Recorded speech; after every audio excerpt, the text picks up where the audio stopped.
Good morning my dear brothers and sisters. ఈ ఉదయకాల సమయంలో యేసుక్రీస్తు వారి శ్రేష్టమైన నామంలో మీ అందరికీ శుభాలు ప్రకటిస్తున్నాను. బాగున్నారు? మీరంతా క్షేమంగా ఉన్నారు కదా? ఆనందంగా ఉన్నారా? ప్రభువులో ఆనందిస్తున్నారా? బైబిల్ సెలవిస్తూ ఉంది, rejoice in the lord, and again I say rejoice. ప్రభువులో ఆనందించండి. మరలా చెబుతాను, ప్రభువులో ఆనందించండి. ప్రస్తుత దినాల్లో చాలామంది లోక సంబంధమైన ఆనందంలో మునిగి తేలుతున్నారు.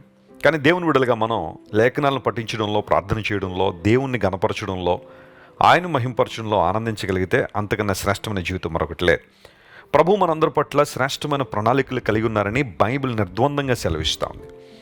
ఆయన అనుదినము కూడా మన భారాన్ని భరిస్తున్నాడు.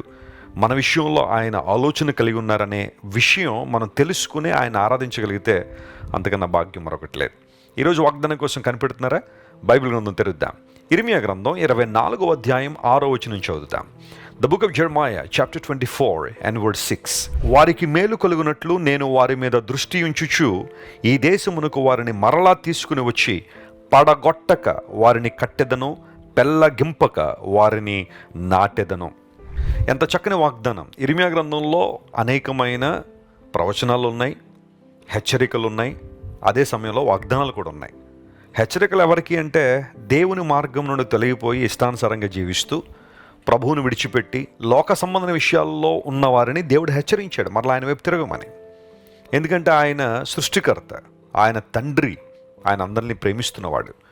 తన మార్గంలో నడవాలని మనిషిని దేవుడు ఆజ్ఞాపించడంలో పొరపాటు లేదు. ఎందుకోసంటే ఆయన కలుగు చేశాడు కాబట్టి మనిషి మీద అధికారం ఆయనకుంది. అయితే గమనించండి ప్రియులారా, మనుషులు ఎప్పుడైతే త్రోవ తప్పిపోయారో దేవుడు తన ప్రవక్తలను లేపి వారిని హెచ్చరించారు. అయితే దేవుని మాటకు లోబడి, ఆయన హెచ్చరిక లోబడి, ఆయన ఆజ్ఞకు లోబడి ఎవరైతే తిరిగి వస్తున్నారో, ఆయన మాటకి ఎవరైతే స్పందిస్తున్నారో మనస్ఫూర్తిగా, వారికి ఇవ్వబడే వాగ్దానాలు ఏంటో కూడా స్పష్టంగా రాయబడ్డాయి. దేవుణ్ణి ఏ ఒక్కరు కూడా నిలుపు చేయలేరు. ఆయన తన ప్రజలను దీవించాలనుకుంటే ఏ ఒక్కరు ఆయన్ను ఆపలేరు. తన ప్రజలను ఆయన ఉద్ధరించాలనుకుంటే ఏ ఒక్కరూ ఆయన నిలుపు చేయలేరు. ఆయన తనకు తానుగా మన జీవితాలు అద్భుతాలు చేయవాడు. ఈ చదవబడిన వాక్య భాగంలో మనకి ఇవ్వబడిన వాగ్దానం ఏంటంటే, వారికి మేలు కలుగునట్లుగా నేను వారి మీద దృష్టి ఉంచుతాను. ఎంత చక్కని మాట! నీ మీద దృష్టి ఉంచి దేవునికి మేలు చేస్తానని వాగ్దానం చేస్తున్నాడు. చాలామంది అంటూ ఉంటారు, ఎవరు నన్ను పట్టించుకోవట్లేదండి, నా మీద ఎవరికి దృష్టి లేదండి, అందరూ నన్ను తిరస్కరిస్తున్నారు, అందరూ నన్ను రిజెక్ట్ చేస్తున్నారు, అందరూ నన్ను ప్రక్కన పెట్టేశారండి, నేను ఎవరికి అక్కర్లేదండి, ఏ ఒక్కరూ నన్ను ఏ విషయానికి సంప్రదించట్లేదండి, ఏ ఒక్కరూ నాతో స్నేహం చేయట్లేదండి, నన్ను ఎవరూ ప్రేమించట్లేదండి అని ఈ రోజులో చాలామందిలో ఉన్న బాధ అదే కదా, చాలామందిలో ఉన్న వేదన అదే కదా. ఆ డిసప్పాయింట్మెంట్కి రీజన్ వారు ఎదుర్కొంటున్న రిజెక్షన్. అయితే బైబిల్ సెలవిస్తూ ఉంది, నేను నీ మీద దృష్టి ఉంచాను. నీ కులాన్ని బట్టో, నీ మతాన్ని బట్టో, నీ జాతిని బట్టో, నీ పరిస్థితిని బట్టో దేవుడు నీ మీద దృష్టి ఉంచలేదు. ఆయన తన కృపను బట్టి, తన కృపాతిశయమును బట్టి నీ మీద దృష్టి ఉంచి నీకు మేలు చేస్తానని వాగ్దానం చేసిన దేవుడు ఆయన. గమనించండి ప్రియులారా, బైబిల్ పదే పదే సెలవిస్తున్న మాట ఇదే. దేవుడు మేలు చేయవాడు, మన మీద ఉన్న కీడును కొట్టివేసే సామర్థ్యం కలిగిన వాడు. పాపం వల్ల మనం సంపాదించుకున్న కీడును పశ్చాత్తాపంతో దేవుని దగ్గరికి వచ్చి ఒప్పుకున్నప్పుడు, పాప పశ్చాత్తాపాన్ని కలిగినప్పుడు దేవుడు ఆ కీడును కొట్టివేస్తాడని లేఖనం చాలా స్పష్టంగా సెలవిస్తూ ఉంది. అనేక సందర్భాల్లో దేవుడు ఆ విషయాన్ని రుజువుపరిచారు కూడా. మేలు చేసే దేవుడు ఎల్లప్పుడూ సజీవుడైన వాడు, ఎల్లప్పుడూ నిన్ను బలపరిచే దేవుడు ఆయన. తన యందు భయభక్తుల వారి నిమిత్తము ఆయన దాచి ఉంచిన మేలు ఎంతో గొప్పది అని లేఖన సత్యం. దాచి ఉంచాడట ఆయన ఒక మేలును. ఎందుకోసం అంటే తన యందు భయభక్తులు గల వారికి ఇవ్వడానికి.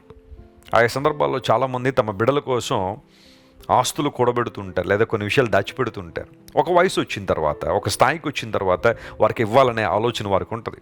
వాటిని హ్యాండిల్ చేసే సామర్థ్యం వచ్చిన తర్వాత వాటిని వారికి ఇస్తారు. అవి వారి కొరకే పొందుపరిచారు, వారి కొరకే దాచిపెడుతున్నారు. కానీ అవి వారికి ఇచ్చే సమయానికి వారికి ఆ పరిపక్వత రావాలనే ఆలోచన. దేవుడు మనల్ని విస్తారంగా దీవించగలడు ఆయన. కానీ కొన్ని సందర్భాల్లో దేవుడు కొంచెం ఆలస్యం చేయడంలో కారణం ఏంటో తెలుసా?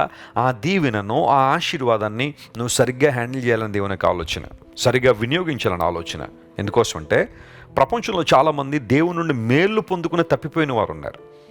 కష్టాల్లో ఉన్నప్పుడు, శోధనలో ఉన్నప్పుడు, అగ్ని వంటి మహాశ్రమంలో వారు వెళ్తున్నప్పుడు దేవుని నమ్మకంగానే వెంబడించారు, దేవుని నమ్మకంగానే ఆరాధించారు.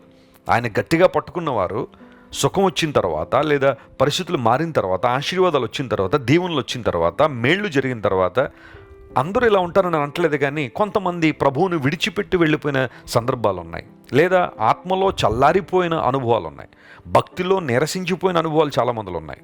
అయితే బైబిల్ సెలవిస్తూ ఉంది, దేవుడు నీకు మేలు చేయాలని నీ మీద దృష్టి ఉంచాడు. ఆ వచ్చిన భాగంలో మనం చూస్తే ఆయన పడగొట్టక కడతారు అని, పెళ్ళగింపక నాటుతారని చాలా స్పష్టంగా అక్కడ రాయబడింది. ప్రభువు నిన్ను నిలబెట్టేవాడే కానీ, కట్టేవాడే కానీ నిన్ను పడగొట్టేవాడు కాదు. Praise the Lord. లోకము, లోకస్తులు, భక్తిహీనులు, అన్యులు, దేవుని ఎరిగిన వారు నిన్ను పడగొట్టాలని ప్రయత్నం చేస్తారు. ఇన్ఫ్యాక్ట్ నువ్వు పడిపోతే చాలా ఆనందం వాళ్ళకి, నువ్వు పడిపోతే పండుగ చేసుకుంటారు చాలామంది, చాలా సంతోషిస్తారు. కానీ దేవుడు అలాంటివాడు కాదు కదా. నిన్ను పడిపోయిన నిన్ను పైకి లేవనెత్తన దేవునికి ఆలోచన. మంచి సమరయుని చరిత్రను మనం చదువుతున్నప్పుడు త్రోవ ప్రక్కన పడిపోయిన వ్యక్తిని లేవనెత్తి పూటకోళ్ళవాని ఇంటికి నడిపించాడు. యేసు ప్రభు మంచి సమరయుడిగా నీ లోకానికి వచ్చారు. పడిపోయిన మనం లేవనెత్తాలని, ఉద్ధరించాలని దేవునికి ఆలోచన. నువ్వు చేయాల్సిన పని ఏంటో తెలుసా? ఆయనకు సంపూర్ణంగా నువ్వు సమర్పించుకోవడమే. ప్రభువా, నీవు నన్ను లేవనెత్తువాడు కనుక నీకు నా జీవితాన్ని సమర్పిస్తున్నానని సంపూర్ణంగా ఆయనకి అప్పగించగలిగితే మరెన్నడూ పడిపోకుండా దేవుడు నిన్ను కట్టేవాడు, ఇంకెప్పుడు పెళ్ళగించకుండా దేవుడిని నాటుతానని వాగ్దానం చేశాడు. సంఘం అనే ఆ వనములో దేవుడిని నాటి నీ ద్వారా తన నామాన్ని మహింపరుచుకుని తన రాజ్యాన్ని విస్తరింపజేస్తారు. అలాంటి కృప దేవుడు మీకు దయచేయను గాక. ప్రార్థన చేసుకుందాం. కళ్ళు మూసుకునండి. ప్రేమగల తండ్రి, గొప్ప దేవా, నీకు వందనాలు. మీరు మాకు ఇచ్చిన వాగ్దాన సందేశాన్ని బట్టి నీకు స్తోత్రాలు.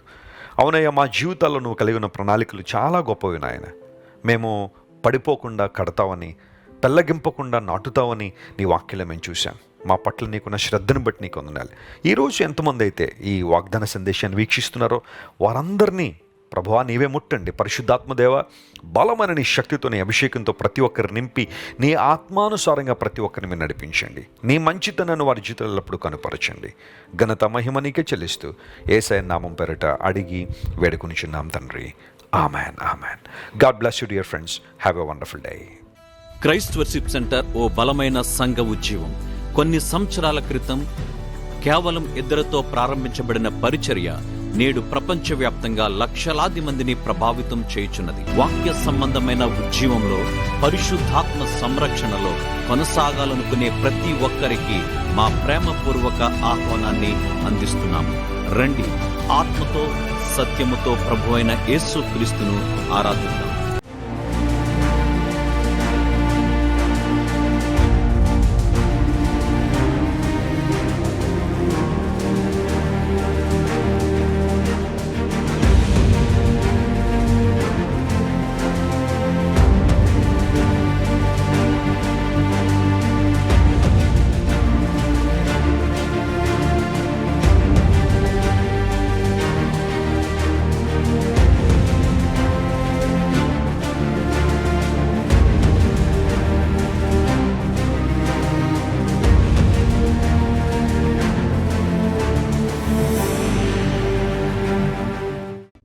మీరు ఇంతవరకు విన్న దైవ సందేశం మరియు దేవుని సేవకులు చేసిన ప్రార్థన మీకు ఆశీర్వాదకరముగా ఉన్నదని విశ్వసించుచున్నాము.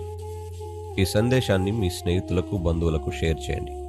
మీకు ఏదైనా ప్రార్థన అవసరత ఉన్నచో మా ఫోన్ నంబర్లకు కాల్ చేయండి. దేవుడు మిమ్మల్ని ప్రేరేపిస్తే విశ్వాసంతో సాగుచున్న ఈ పరిచర్యను ప్రోత్సహించండి. మరిన్ని వర్తమానాలు, పాటలు వినుటకు జాన్ వెస్లీ మినిస్ట్రీస్ అను మా యూట్యూబ్ ఛానల్ను సబ్స్క్రైబ్ చేసుకొనండి. ప్రభువైన యేసుక్రీస్తు కృప మీకు తోడైండును గాక.